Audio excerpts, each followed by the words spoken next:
All right, welcome to Forecasting with Friends, and I really hope that all of you either have gotten your electricity back on or that will be back on very soon. I know in our family, let's see, we went Monday, Tuesday, Wednesday, and all of Thursday until 7 p.m. without the electricity. Now, fortunately, I did invest in a small generator that I bought off-season, you know, when I figured the demand would be low. I got a deal on it. I can't tell you what the brand is, but honestly, I don't remember what the brand is. But got it off of Amazon. It was about $400, which really, all things considered, isn't all that much money. But I highly recommend it. Now, John Dawson is our emergency preparedness guru, as you know, in the weather department. But this generator that I bought is a dual fuel. So you can run it on propane tanks, which is very convenient. It's cleaner. It's easier to store.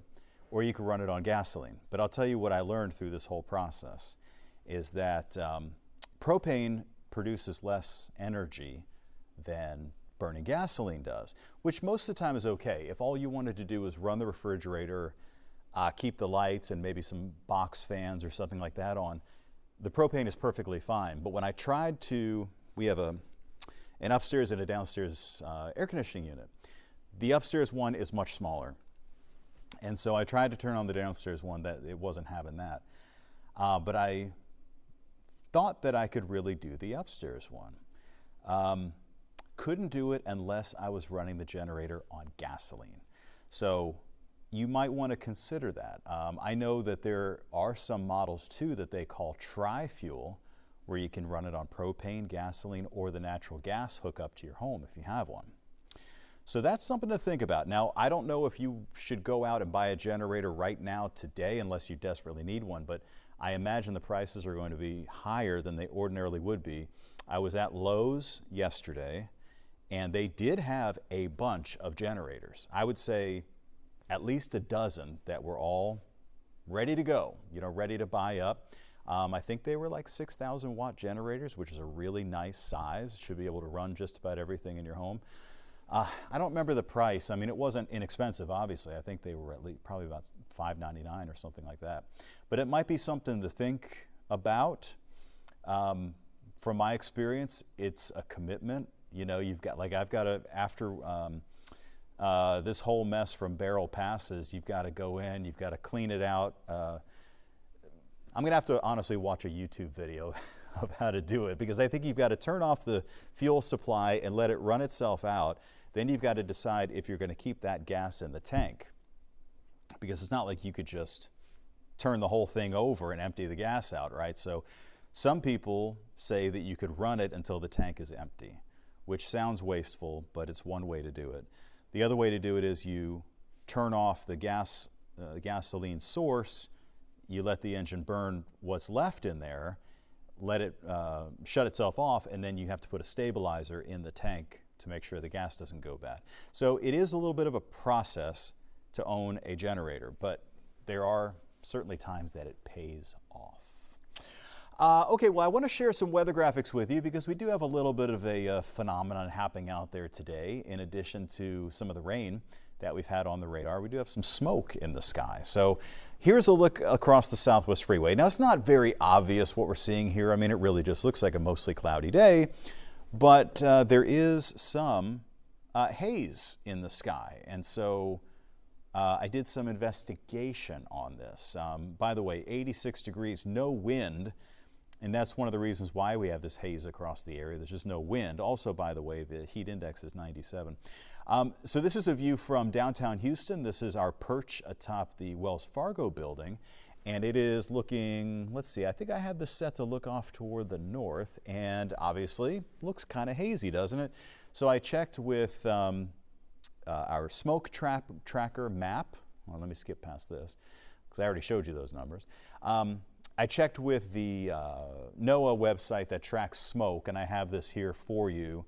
And it does show this wildfire smoke that's in place across mainly the northern parts of the country. There have been some wildfires burning there in northern Canada, where you see at the beginning of the loop right there, that darker gray. So that's where there's some heavier smoke, a thicker concentration of smoke, and that's been kind of pushed down into the United States. Some of that has arrived here. It is not having a huge impact on our air quality, but it is having somewhat of an impact, giving us a condition orange, which is considered unhealthy for sensitive groups. Now, even on our HRRR forecast here that tracks smoke, it's really not even picking up on it because it is very light. It's showing a lot more of that smoke off toward the north from around Memphis to Birmingham, Nashville, that area. But it's there, and so if you notice a little bit of a haze in the horizon today, it's going to be a mixture of some smoke and also, by the way, some Saharan dust is also hanging around. Here's a look at current radar, and that current radar does definitely reflect our chance for seeing, additional thunderstorms today. Yesterday, drove through one that was like biblical in intensity. A lot of lightning as well. Obviously, it is a big, concern for the linemen and the repair technicians that are out there. Out here in Washington County, we've seen a pretty slow-moving downpour that's been hitting you guys out around Brenham and Burton and Chapel Hill and northern Waller County as well for the last, hour or so, maybe hour and a half. So I imagine there could be some minor flooding taking place on some of your roadways. Finally, that lightning is starting to let up a little bit there in the Hempstead area, because I know you guys have been lit up here for a little while. Brazoria County, a little bit more in the way of some scattered showers and storms around Angleton and lifting up into around Rocheron and approaching not too far away, I think, from around Manville. So watch out for that. Also, the southern parts of Fort Bend County are also experiencing some rain right now. So we've been awaiting a piece that I want to share with you from Donnelly Keith. She spoke with the CEO of Entergy about some of the damage that's observed outside of the Center Point area off toward the north of Houston. So let's take a look. All right, Ellie, what's going on right here? Yeah, so first of all, we're at a site that we have seen extensive damage to one of the neighborhood lines, as part of the impacts of Hurricane Beryl. We have vegetation crews right now that are cutting down the vegetation before we're able to restore power to the community. So cutting down all the big trees all the big trees, getting it out of the way, and then the crews, which have already parallel path, getting the pole that's going to be replaced ready. Okay. That's what you're seeing here. So as soon as the vegetation crews are able to clear, then our line crews are able to restore power by installing the new equipment. Okay, so this is the new pole sitting here ready to go. That's right. And the poles, can you show me what's going on up here? The poles that were knocked out in this area, that knocked out to power to about how many customers? Yeah, so in general, we had a peak when you look at all of Entergy, Texas territory. Now, we're not in the ERCOT area. Okay. So we serve the Southeast Texas region. We had about 252,000 affected. Okay. Here in Montgomery County right now, we have about 110,000 customers still without power. Still without power. But we've made significant progress overnight. In less than 48 hours since the storm cleared our territory. That's the basis in terms of when we're able to start restoring power. Because when the winds are too high for our crews to work, we wait until the wind subsides so that they can go out and start doing the damage assessments and start the restoration process. But in Entergy, Texas, you provide power to the residents in Montgomery County? We do. Okay. We do. The majority of Montgomery County, we serve 27 counties in Southeast Texas, about 512,000 customers overall. And by the end of today, we're expecting to be 50% restored from our peak outages, and we're well on track to be able to do that. Now, some of the more heavier hit areas will extend to later in the week. It depends on, we've had confirmed tornadoes in our territory.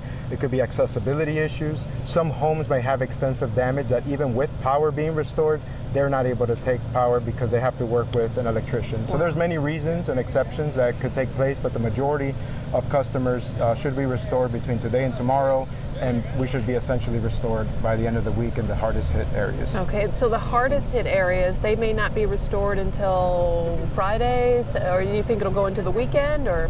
It can go into the weekend. We've established and have already communicated estimated restoration times. So it depends by city and by region. Some are going to be restored today. We're working around the clock to restore power. So those are maximum estimated restoration times that we can expect. Okay. We're continuing to restore around the clock safely. And you expect to have everyone restored by what? Saturday, Sunday? For the most heavily impacted areas, by the end of the week, Saturday, Sunday. Okay. Yep. And were 80% of Montgomery County residents without power during the height of the outage? I don't have the exact figures. It's the majority of the county because the eye of the storm went through this area. It was still, hurricane force winds, and even though tropical storm winds for some areas, the northeastern quadrant of the storm is the strongest. And we had gusts up to 80 and 90 miles per hour in certain areas of our territory. This has been a primarily vegetation-driven storm. A lot of trees, as you can see right behind us, fell into the lines. Actually, the conductors themselves have not been compromised, and that's why we're able to, after clearing the tree, we're able to get the pole installed and have the power restored to the area. So sometimes there are trees that are much closer to the lines, sometimes there are trees that might be 30, 40, 50 feet away from the lines. And given the rainy conditions that the storm can bring, it could compromise the soil conditions and also cause outages there. So there's a different set of reasons that outages can be caused, but our team is working safely and quickly to restore power to our customers. Did you have extensive damage to infrastructure? Not when you think about, we're a vertically integrated utility being non-ERCOT, so we own and operate generation, transmission, which is the high voltage lines, and also distribution, which is the neighborhood lines. Transmission lines, there were effects. A lot of it was tree related. We had less than 4 confirmed structural damages, which we can reroute power, so a structural damage doesn't automatically equate to an outage. So that is considered minimal damage compared to a storm that could have much more extensive damage. But again, trees can cause outages, and that's a lot of what we saw given the winds. What damage did you guys have? You had more than 400 power poles knocked down? Roughly, it was yes, and it's widespread depending on which areas you're for example, Ball River Peninsula, which is right on the coast, had a significant amount of poles that were compromised. We are going back with our latest resiliency standards. Instead of wood poles, we're going with composite poles. So whatever we are building stronger, and that's going to help pay dividends for the future. Composite poles are a little bit stronger than the old wood poles? They're stronger than wood poles. They're as strong as concrete poles, but more economic, which makes it affordable for our customers in the long run. What's some of the other damage your lines suffered? It's primarily, when we look at damage, it's poles that get affected, lines that get affected, the cross arms that are on the pole, so just hardware. Some areas don't get affected as much if they're primarily underground, but they might be served by overhead transmission. Okay. So as soon as we get the transmission up, we're able to energize the majority. And that's what we saw in the overnight hours. Okay. There were roughly 20 to 30,000 customers that we restored in the overnight hours just a few hours ago. And I thought I read that you had 456 spans of wire damaged. What does that mean? Yeah, so a span is basically the distance between one pole and the other. So that damage normally occurs because of vegetation. The span itself won't necessarily break on its own. It could be because of high winds, it could detach from hardware, but when you have spans that are down, it's typically caused by vegetation. And I think to go into this area, we need hard hats? Yes. Okay. What do you want to say to residents about just how dangerous a downed power line is? It can be extremely dangerous, and it's important that first of all, our priority is public safety and also the safety of our workers, and that includes employees as well. So, when I say that it can include downed wire. So folks need to make sure that they stay away from downed power lines. You can call Entergy so that we know that it's a safety issue, or we'll address in an expeditious manner as part of our restoration progress. Generators is another area as well. I encourage customers to follow the safety procedures for their generators, as it could also cause public safety as well, as we know many customers are utilizing it at the moment. And this was the biggest problem all across the county with the trees on the lines, right? That's right. Been the big problem. Yeah, you can see this is a pretty massive tree that has uprooted, caused a power pole to break, and you can see it right over here. And it's not only one tree, you can actually see there's 2 trees in the way at the moment right now. So we have professional line clearing crews that are actively working to clear the trunk of the tree, get the debris out of the way, and then we have line crews that will come back and restore power. And this is all part of a general restoration process where we make sure our power plants are good, down to the high voltage lines, and then we go into the neighborhoods. There were no effects on our power plants. We've had a great progress on our transmission lines, and we're now at this phase which is working on the neighborhood lines to get power restored safely and as quickly as possible. And that's been the longest part, is coming in to get the crews to remove the trees, and then you can repair the lines. Yes, and that's part of the process, and we know that it's part of the process. That's why when we have folks that are in our territory before landfall, and when we request resources, we look at the ratios of line crews and vegetation crews, because we know from experience that you're going to need a certain amount of line clearing crews to facilitate restoration to get power back on. How many crews do you have out working? Well, right now we have 1,600 strong. It's a combination of line and vegetation crews, but we also have a lot of back office logistics support, as you can imagine, in order to support the operations that we have. How many people did you have to bring in from out of town? It was about 3 times the amount that we would normally have on the property. And we have folks from different states, Arkansas and Louisiana as well. And we appreciate the support that others have provided to help our Southeast Texas community. I know it's we've helped others in the past, and now we're grateful to receive help from them at the moments that we need it the most. Thank you so much. Anything else you want to say? No, well, one of the things I do want to emphasize is, we did file our accelerated resiliency plan just a couple of weeks ago before we knew there's a storm. And this just underscores the importance of increasing the pace of resiliency investments in the grid. And, we appreciate the community's support in terms of, one, their patience for allowing us to serve them and get the lights back on safely and as quickly as possible, but also their support as we look to gain approval to make the investments to help minimize the duration of outages for these type of events. Thank you so much, Ellie. I appreciate you. Thank you. All right, good stuff. Hey, we're going to be back with more Forecasting with Friends, talking about some relief to folks still suffering from the after effects of Beryl right after this. Fox 26 is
Fox 26 YouTube page. Like and subscribe.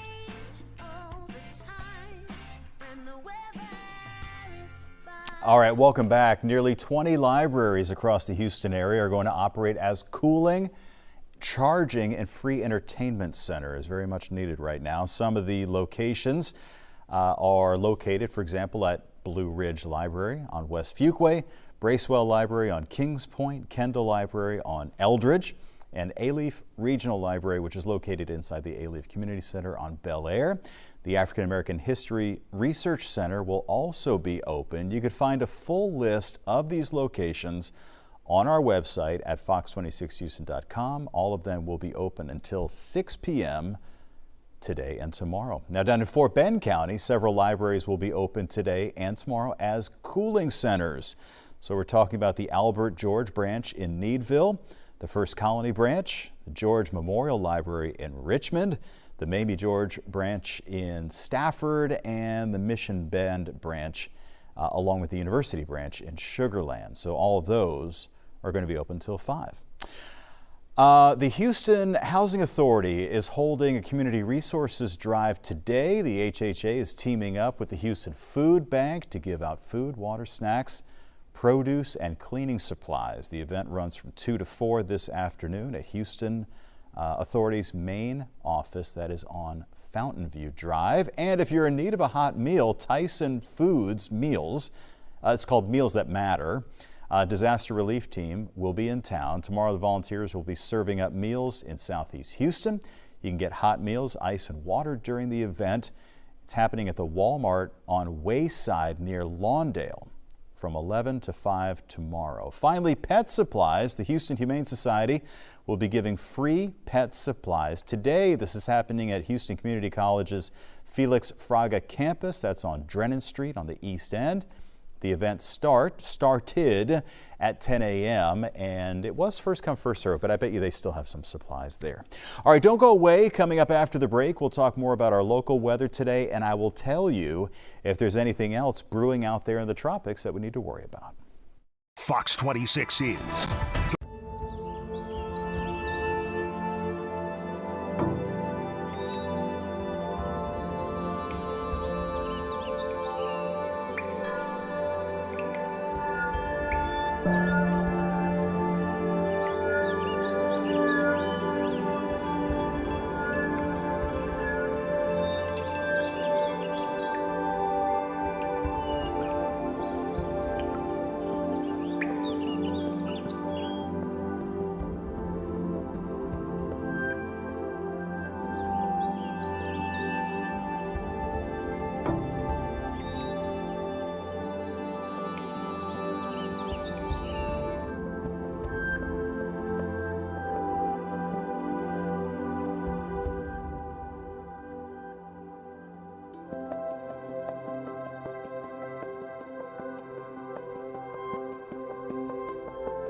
All right, welcome back to you. So the weather today is fine in some spots, maybe not in others, especially as we progress through the early afternoon hours and we start to see some storms popping up. So right now it is mostly cloudy, really steamy out there with very light winds. And so that should allow a sea breeze to get going later this afternoon, and that'll probably pop up some heavy thunderstorms, at least in a few spots. Also, as I mentioned at the top of the program here, we do have some haze out there that is sort of a mix between some Saharan dust and some smoke. This is the latest from Hobby Airport, actually reporting rain there right now. Very light breeze at 3 miles per hour and a high heat index value of 97. This is the extent of the wildfire smoke that I mentioned in Canada that has been pushed down to much of the U.S. And this air, you'd be amazed how the atmosphere ends up mixing things, and eventually some pollutants from very, very far away can end up being mixed into our atmosphere. So it's not a big health hazard or anything today, but it is noticeable. This is a look at the clouds and radar over the last 18 hours, and it just kind of shows you we have the buildup of rain, with the daytime heating in the late morning and afternoon, and then everything settles down when we lose the daytime heating at night. We are starting to see more numerous showers and a few thunderstorms across the area. Initially, the heaviest one was out here off toward the west over around Washington County and moving now out of the far northwestern part of Harris County, like around Hockley. And that's going to be drifting towards you around Magnolia and Todd Mission. How about that? So it is going to make for some wet conditions over there. Also, we have an isolated shower there around Sealy. So it's been a pretty bumpy ride there to the north of Belleville. And if you have any plans to travel over to Austin, you're going to be going through some of that heavy stuff on the way there as well. And then down here in Brazoria County, this is primarily to the west of 288. So that's also going to be creeping its way here into Fort Bend County, maybe approaching Missouri City coming up here over the next hour or so. None of it is severe, but these are some pretty healthy downpours, and a lot of them yesterday ended up dropping maybe 2-3 inches of rain in a pretty short amount of time. So the atmosphere will be set up pretty similarly today. Ignore that 98 in Pearland. That is false. That station got knocked offline. Look, now it's 102. That station got knocked offline by the hurricane, and now it's just coming back and not giving us accurate data right now. So here's a look at our futurecast, and it is going to show here some storms developing. You'll see that right there. Some of them on the hefty side. Sometimes the models are a little late. This one's a little late with this is the HRRR model, a little bit late with the rain popping up today.